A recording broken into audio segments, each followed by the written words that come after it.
At long last, we finally have some animations and official announcements for Universal Studios' Epic Universe coming to Orlando, Florida in 2025. It's been a long process to get this park open. It was originally supposed to open in 2023, with the groundwork starting in 2018, but with COVID and other delays, it's been pushed back to 2025. The park will feature 4 different roller coasters, 5 themed lands, and tons of other attractions. It really looks like one of the world's best parks.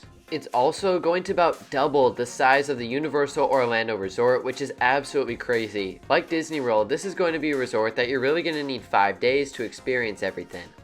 Can't wait for it. And I also can't wait for Starfall Racers. This is a dueling launch coaster, and it's the topic of discussion for today.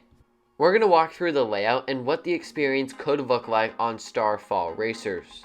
Interestingly, this coaster was featured in the original concept art. You can see it in the bottom right hand corner, and we've known about this coaster's existence from the very beginning of Epic Universe's development. From the very beginning, it looks sensational, and we were trying to figure out who it could be built by, some of the elements we would see, and now we have more specifics in regard to those things. Firstly, this is going to be a Mack rides coaster, and secondly, this is going to be a coaster that kind of harkens back to Dragon Challenge or Dueling Dragons in a way. That pair of dueling B&M inverts operated Universal's Islands of Adventure next door from 1999 to 2017 before it was removed for Hagrid's Magical Creatures Motorbike Adventure. So this racing/dueling coaster concept is not new for the resort, even though they're not that common generally speaking.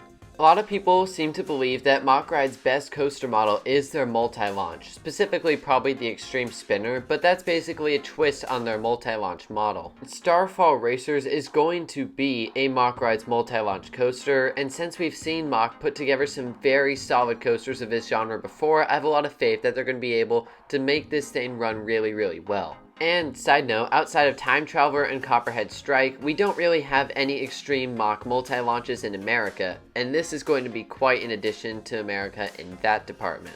Okay, let's get into the layout. We don't have specifics as to every element of this coaster, but I'm using Amusement Insider's fantastic animation, which was pieced together from what we do know, so I think we can get pretty close. After you turn out of the station, you approach your first launch section, where both trains are sitting right next to each other. This launch looks to have some decent kick to it, though Mack multi-launch coasters and Mack launch coasters in general are kinda infamous for having weak launches in comparison to other major thrill coasters and manufacturers like Intamin Amusement Rides. After that first launch, both trains power over large airtime hills.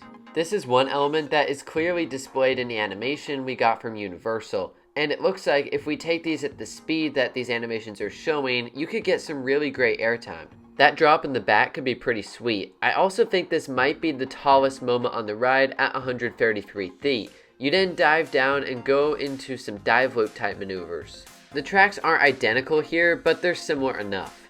It looks like both tracks will then separate for a moment as they go through back to back to back to back airtime hills. The speed looks well maintained, and I think we can get a nice mix of floater and ejector airtime on this sequence of the ride. Then, after a few more S-bends, which could provide some laterals, maybe a little bit of airtime, you go into your second LSM launch.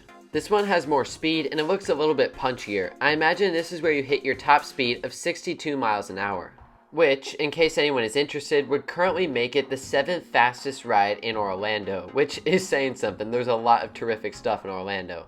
The trains will then enter these interesting inversions high off the ground.